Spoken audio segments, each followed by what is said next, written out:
Hello everybody and welcome back to the Dallas Cowboys franchise mode here in Madden 2002. And yep, as you see, we already got injuries going on the team. This one kind of important because he is our starter, even though he's not very good. Quincy Carter strained his pectoral and is out for 2 weeks. This happened in the Week 2 matchup I think we had.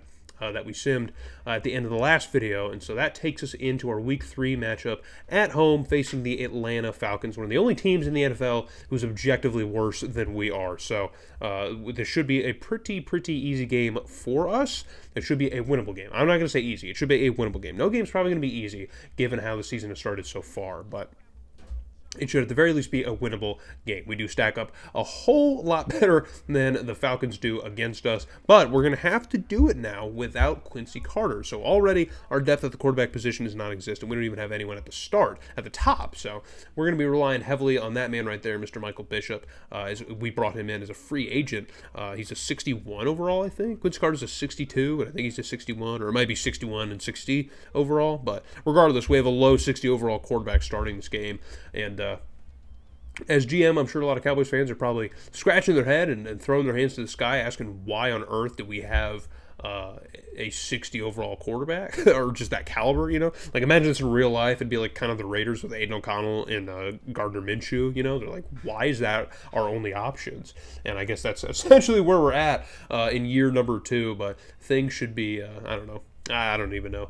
We should be able to win games is my only point here. We got to see what we have in Quincy Carter, but he's already injured, so things are not going well. Already 0-2, and you're already injured, so not a great start. So the Falcons are getting things off to a start here early in this game here from their own territory. It's a humongous pickup for the Falcons. I believe it's Mike Vick who they have starting now in year 2, because they did have Chris Chandler, I think, who retired after last season, and they did have their top 2 receivers as well call it a career after last season as well. So any weapons they had on offense are essentially gone. I think they still have their running back, but that's a very young Michael Vick, a rookie Michael Vick, who I think the Madden devs did not love too much in his rookie season. So I think he's probably like a low or mid 60s overall. Michael Vick is not great. So 1st and 10 for the Falcons. Now they're going to hand it off. And there is their running back. Anderson's his name, is it not? I believe it's his name. It's like a Michael Anderson type of thing, right? You probably know. Everyone knows. Everyone always knows. You know, everyone always knows. I apologize for my lack of ball knowledge. But 1st and 10 for the Falcons inside the red zone. Now they're going to send a man in motion, the tight end in motion here. Let's see what they can do. They're probably more effective running the football, and they're going to stick with it because they are more effective on the ground. It's a nice pickup for the Falcons, as they're going to get in here just about inside the 5 or about at the 5-yard line. So on a 2nd and 2, they're going to stick with the ground game. Anderson shaking off a defender, man. Shimmies out to the outside and gets into the end zone. We should have had that play dead to rights, but nope. The Falcons are a little bit shiftier on the ground here, so it's going to be an early touchdown for Atlanta. They're going to take a lead here in Texas Stadium. Look at that dude, just getting bodied, getting blown over, man. Just no shot, no chance, man. It's a tough one. It's very much a tough one. So the first quarter is going to come to a close with the Falcons' 1 touchdown being our only points to speak of. So we're going to hit the second quarter now and hope we get something going on offense. It's a 3rd and 3 here with 3 minutes left. Bishop going to send a man in motion, fake the handoff, and try and go to the out route here, but the Falcons had that one very well covered. They had a linebacker in a shallow zone, couldn't really get anything out there. So we're going to bring out our kicker now to try and nail him a very long field goal on 4th and 3. That one is up, and it just barely scrapes the crossbar. So John Carney, our free agent kicker, who's a little bit better than Doug Bryan was last year. He's like a 77 overall. He can at least hit from that range. We know Doug Bryan would have dead that one in the turf in the end zone. So 3-7 is your score, and we now have the ball again here in our own territory. Hand off to Emmitt Smith, and he shimmies to the outside, and he is gone, baby. And he's going to get brought down finally close to midfield, and that was a humongous pickup for Emmitt Smith. We've seen some big runs from him so far early on in this season, man. We didn't see a lot of that last year, and I love seeing it this year, man. If we can't pass too well, then we're going to need to run efficiently. So pressure comes off the edge to Bishop, but he gets rid of it in time and finds Joey Galloway for another pickup here. We're going to call a timeout. Just a minute left to go here from about the Falcon 35. Excuse me. And Bishop needs some quiet as the crowd is getting a little bit rowdy, and he's going to dial this one up to the defense, tries to fit that one in a window, like double coverage, and Atlanta's got that one perfectly covered. Their linebackers have played tremendously in coverage today. They've just been all over the place in terms of pass coverage. So Atlanta's going to get an opportunity now with the football, which is under a minute left to go. Mike Vick's going to want a little bit of a deep ball here, and he finds an open receiver. I think it was his tight end who he hit. Had to get off the fingertips, man. Had to reach upstairs for that one. Again, a few Cowboys in coverage, in position, but no one's really going to make the play, I guess. So 1st and 10 now from the Dallas 35-yard line. I keep getting screwed up on that one. But Mike Vick's going to go with the out route here, I think to the fullback, and he's going to cut up field, avoid that first defender, and get to about the 20-yard line. I think it's our 50-yard line.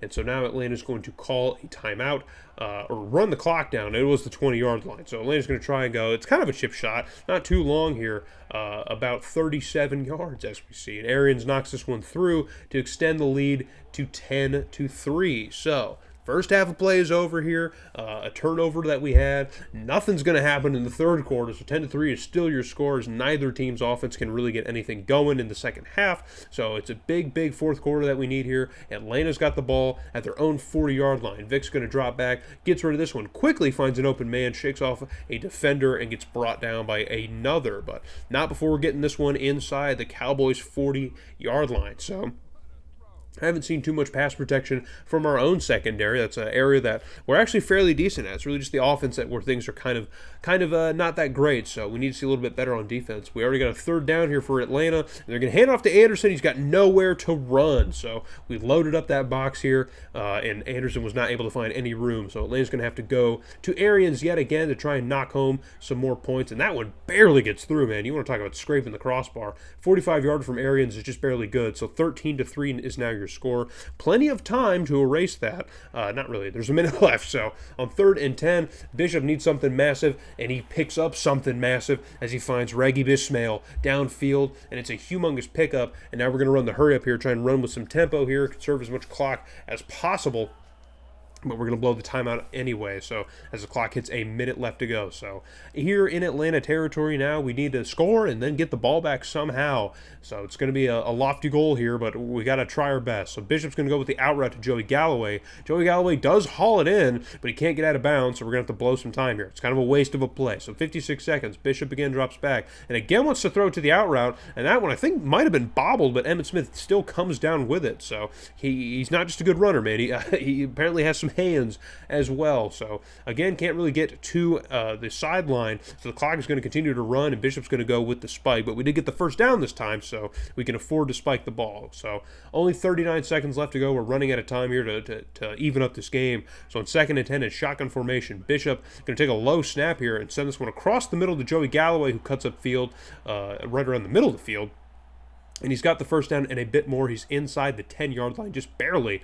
But clock is still continuing to run. And we're going to start with a snap. But Atlanta did not get back onside in time. They had a linebacker who was still stuck at the previous line of scrimmage. And so we're going to get a free 5 yards off of that mistake from Atlanta. So now it's going to be 1st and goal inside the 5 with just 25 seconds left to go. We've wasted a lot of time just to get some points here. And Bishop, again, got to get rid of this one quick. And that one is nearly picked off as another Atlanta defender gets a hold on the football. So 2nd and goal now. We're going to send a man in motion. Bishop, pressure immediately, sends this one to the back of the end zone, and he finds Gonzalez, I think that was, our rookie receiver, who hauls that one in. And we've already called his name a couple times this year, and he makes a humongous play here as he catches this touchdown in the back of the end zone. Pressure was on Bishop immediately. Heads up play, man. Good job by Bishop to get rid of the football as quickly as he did, and that one's going to at least put us within a field goal.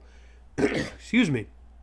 That was going to at least put us within a field goal, as now we're going to rely on Carney here to get us a nice little onside kick opportunity, and we're going to recover the onside. So we actually do convert the onside kick. So only 20 seconds left to go now. Atlanta is now just kind of standing on the defensive, man. They don't know what to do, as we have the ball now at about our own 42-yard line. So it's a long way to go to get within a good field goal range. for Doug Carney to feel really comfortable, but we're going to have to try. So on 1st and 10, Sean Bishop finds Gonzalez again, but Gonzalez gets blown up, and he's going to drop the football, man. But that was a nice read by Bishop to find Gonzalez, and we're relying on a lot of low-tier guys, talent-wise, to make some big plays. So 15 seconds left. We only have maybe a couple plays left to get down in field goal range. Bishop taking some time, uncorks a deep ball here, and tries to hit Chiaverni, one of our free agent receivers, who was in a good position, but it was kind of double covered. Not a great read here, just kind of desperation ball from Bishop. So on 3rd and 10, the pressure is on. Keeps trying to avoid the pressure, and he tries to, I don't know if he tried to flip the football out before the contact, but the ball comes out regardless. It's a fumble from Bishop here. But we do recover. So on 4th and 10, the last absolute opportunity, it's lobbed up, and it's Gonzalez who shakes away from some tackles, but Atlanta had plenty of guys back there in position to make the touchdown-saving tackle. And even though it is a massive pickup for Gonzalez and Bishop collectively, the clock is at triple zeros, and we come up short. So another close game. Completely just kind of comes out from under us. We go to 0-3 on the year. Atlanta picks up their first win on the season. That might be one of the only wins that they get on the season, and we are still looking for our first. So if you look at the score breakdown, we did outplay Atlanta by just a little bit, not too much, but a noticeable amount. We were 3 for 7 on 3rd down. Atlanta didn't convert a 3rd down, but they only had 3, so make of those stats what you will. But we do outgain the Falcons by just a little bit, just a tad. And so it's a bit more important, I guess. Michael Bishop does not have a great game with the interception. The completion percentage, his rating drops down quite a bit.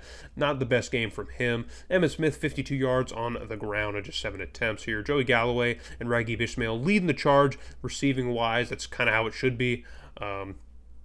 That's at least how we should be looking at things. Darren Woodson and Sean Wooden, of course, leading the team in tackles. Not too much defensively to speak of, man. We really need the defense to generate some turnovers, and they really didn't. So after our Falcons game, we went through the next game on the road with Seattle, and we lose again, get blown out again. So 0-4 is our start to the year, and things just seem to be unraveling for this Cowboys team, man. We might be staring at the end of our job already as we start off the year 0-4. It's a big year. We have to show a little bit of improvement here, or at least the same, and we're off to a terrible start. So we have another toilet bowl game here. The Saints are off to a bad start too. They're 1-3, so we're looking for our first win now in New Orleans. So I hope to see you guys in the next video when we hopefully, I don't know, pick up a win maybe, hopefully.